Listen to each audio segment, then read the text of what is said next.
Nous-mêmes journalistes, nous sommes quelquefois friands de telles informations. Ils vont faire des autoroutes de l'information. Intox. Ils vont faire déjà pas mal des informations. Qui vient sur la Grande Muraille conquérir la bravitude. Comment peut-on reprocher à un président d'avoir une Rolex? The United States has conducted an operation that killed Osama bin Laden. Vous savez, les rumeurs, c'est des rumeurs. Aujourd'hui, c'est quoi tout ce qui se passe dans tous ces pays? Nous voulons que l'ancien régime, qu'il aille à l'enfer. C'est la conséquence de Twitter, de Facebook. Europe 1. 20h, 21h, des clics et des claques. Laurent Guimier. Allez, au tableau d'honneur, Lise, monsieur Alexis Jaros. Je vous plante le décor, un décor champêtre. On le voit qui touche délicatement les fleurs de son jardin, puis un drapeau tricolore et une Marianne, suivi d'une allocution sous-titrée devant un mur en bois type chalet de ski et un plan fixe avec différents zooms et dézooms sur lui-même avec ses grands yeux bleus et il semble habité en tout cas par le message qu'il nous délivre. Allez, on l'écoute. Mes très chers compatriotes, mes très chers amis, bonjour. Je tiens à prendre ces quelques minutes pour vous souhaiter sincèrement une très heureuse et une très belle année 2012. Je vous souhaite le meilleur. Alors voilà, oui. c'est un discours, Guy. Oui, alors j'ai trouvé ça, cette vidéo, et j'ignorais qu'on aurait notre ami en ligne. Je suis très content de lui parler, surtout qu'il veut être candidat à la présidentielle. Alors Alexis Jaros, candidat à l'élection présidentielle 2012, est en ligne. Bonsoir Alexis.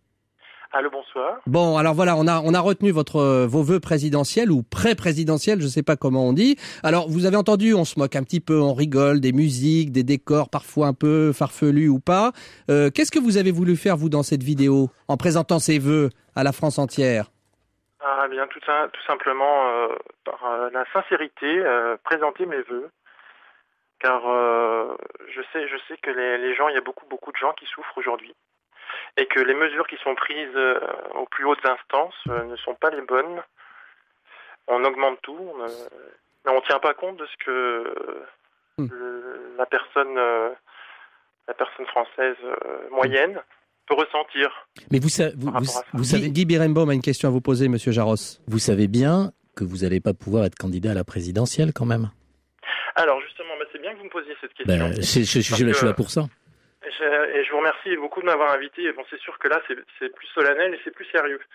Et il y a une chose qu'il faut absolument que tout le monde sache, c'est que ces signatures que tous les candidats sont à même de chercher, il faut savoir que c'est pas juste. Parce que quand vous écrivez à tous les maires de France... Vous avez écrit à tous les maires de France ?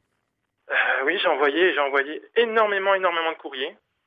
Je peux vous dire que j'ai des signatures, mais c'est des promesses. Ah. Mais est-ce que vous pensez que les bons vœux vont aider ? Ce sont des promesses de signature. Oui, est-ce que vous pensez que vos bons vœux vont pouvoir vous aider, là ? Pardon, j'ai pas entendu. Est-ce que cette vidéo et ces vœux très solennels et profonds dont on vient d'écouter un extrait vont vous aider ? Est-ce que le fait de faire cette vidéo sur Internet va vous aider à récolter quelques parrainages supplémentaires ? Alors, ce que j'essaie de faire passer dans ce message, c'est aussi faire comprendre ce que je suis, la personne que je suis. Je veux dire que pour moi, un président, comme je l'explique dans d'autres vidéos que celle-ci, là c'était simplement les vœux que je voulais présenter, pour moi un président il doit être proche des gens. C'est-à-dire qu'il ne doit pas accepter d'avoir un salaire démentiel comme il est aujourd'hui. Vous désisterez au deuxième... Quand on demande aux gens de faire des efforts... Au premier tour, vous désisterez en faveur de qui ? Si par exemple il y a un deuxième tour droite-gauche, vous désistez. Il n'est pas question que je vous réponde à cette question. Pourquoi ? Parce que je me présente. Et j'irai jusqu'au bout. Mais oui. Et je veux absolument avoir ces signatures. Pourquoi ? Parce que je pense être la personne qu'il faut pour notre pays, pour qu'il sorte de tout ce marasme qui est là. Merci beaucoup, monsieur Jaros. On va être obligé de vous couper malheureusement. Et ça n'est pas le CSA qui nous le demande, mais vous êtes très nombreux à... Des gens se demandent. Il y a des gens qui se demandent si Alexis Jaros est sérieux ou si c'est un canular. Moi, jusqu'ici, j'ai plutôt le sentiment qu'il était assez sincère et sérieux. On va continuer la discussion avec monsieur Jaros, y compris sur Twitter, Facebook et sur le blog dcdc.fr dont vous faudra étudier le jarosisme. Et puis, tiens, voilà, c'est ton devoir pour ce soir, David Abiker. Merci à tous, c'est la fin de Des clics et des claques déjà. C'est trop cool, Jérôme Commandeur.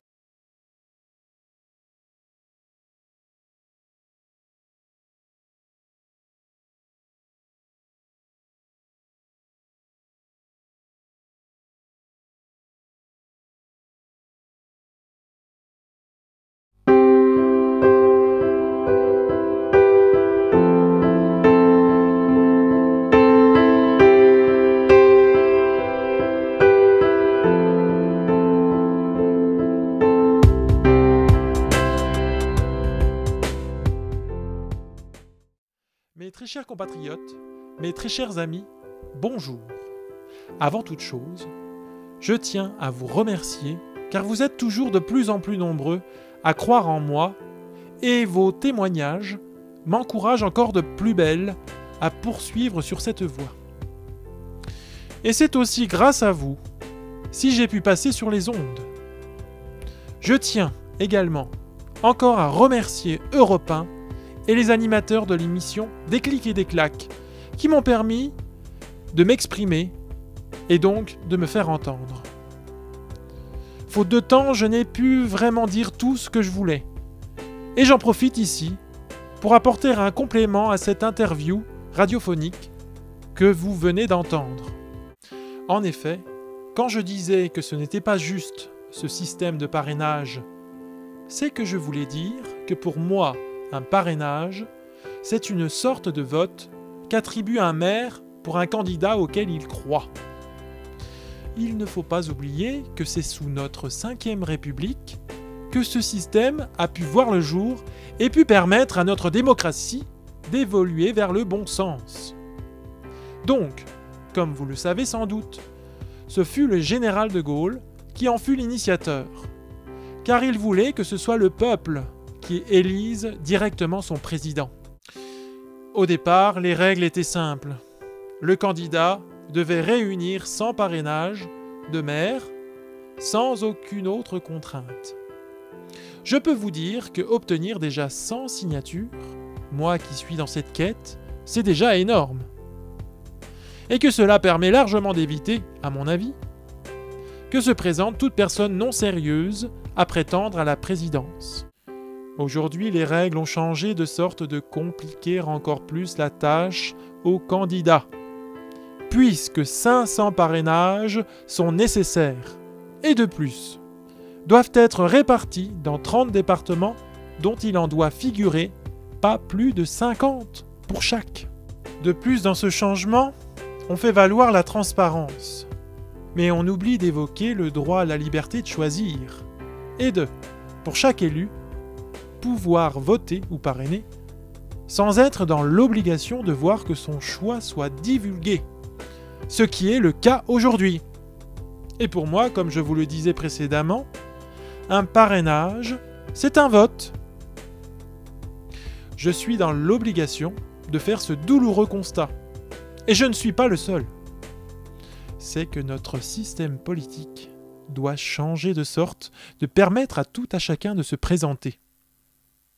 Pourquoi ne pas imaginer un vote à bulletin secret de nos élus, voire pourquoi pas directement du peuple, ce qui éviterait de voir que des maires, même indépendants, préfèrent s'abstenir plutôt que de soutenir leurs candidats, de crainte d'avoir des représailles et donc des sanctions comme par exemple une baisse de subventions de l'État, etc.